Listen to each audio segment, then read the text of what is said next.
everyone, comic book reviewer here, this time reviewing on issue 12 of Transformers Energon. Now, as you know, this was meant to be unintentionally the final issue. There was more leading up to issue 18 that just never got off the ground because of Pat Lee's reckless spending and Dreamwave's cancellation.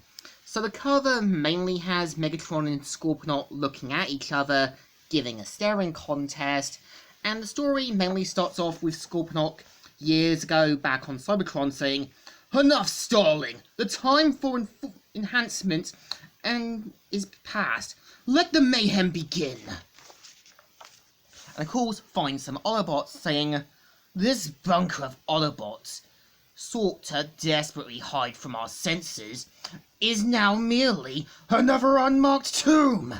And we kind of see how other Decepticons like Pterosaur and Wheeljack causing mayhem, and we see how Starscream says, "You know, Megatron, I almost admire Scorponok's Tenacious' simply drastic for Decepticon battlefield protocol.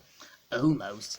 And even points out how Scorponok does have the qualities of a leader, and this is Starscream bringing Megatron to kind of realise that one day Scorponok could pose as a possible threat. And we kind of see how Megatron and Scorponok come face to face, and how Megatron says, "I rather counting on it.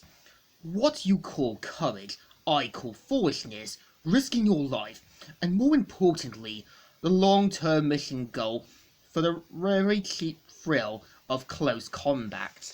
And of course, this is where we kind of see them trying to duke it out, blowing each other up. And we kind of see how Scorponok tries to destroy the sort of generator, but we kind of see how Ironhide is given some time to think, thanks to Megatron's interference. And we kind of see how they both try to duke it out. And we see Scorponok saying, "Oh, my bare claws! What? No, fast face, no return scenario?" And of course, we kind of see how he gets blasted from behind. And of course, Scorponok kind of realizing that Megatron's got drones and everything else. And we see how Ironhide has to think on his feet. And of course, Megatron trying to duke him out from the sky. And saying, and basically Scorponok saying, "And now I've clipped your wings. I'll bury you once and for all." And of course, this is where Ironhide tries to get Dropshot and Overload to wake up, and that he can't do this alone. So has to think, and of course tries to use the sort of generator as a force field. And of course, we kind of see how Scorponok thinks he's beaten Megatron, and Megatron saying, "I'm not done, not nearly." "Yes, you are." And of course, just as he thinks he's kind of defeated Megatron, and just as he's gloating about it, he ends up getting stabbed from behind, saying, "My philosophy: always keep something in reserve." And of course, points out that he's going to rebuild the Decepticons, and that he can't have him be a part of it. And of course, saying, "Perhaps it's a hollow one at all." And of course, we kind of see how Ironhide leaves the generator on, and him saying that he wants Ironhide and the others kept alive to know that Megatron has come back. And we kind of see how Jetfire back on Cybertron is letting the Council know that Megatron's returned, and that they'll have to deal with not only the Terracons and that, but also Megatron returning. And we see how Chancellor Avalon has to have another call and talks with Alpha Quintesson about the potential problem.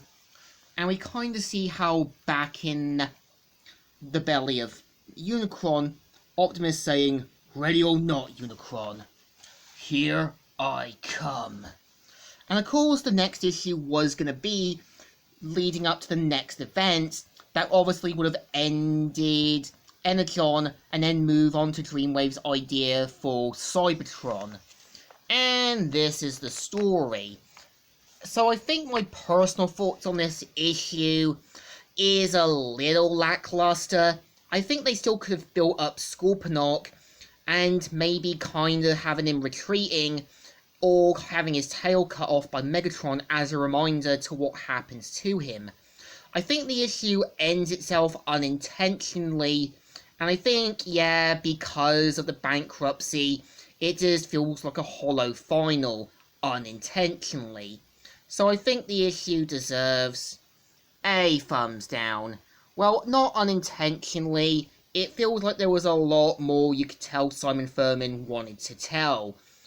And I think, I think the Energon series is basically Star Wars The Clone Wars. Much like it, starts off good, getting better, and much like Clone Wars, ends things when it was good and ready.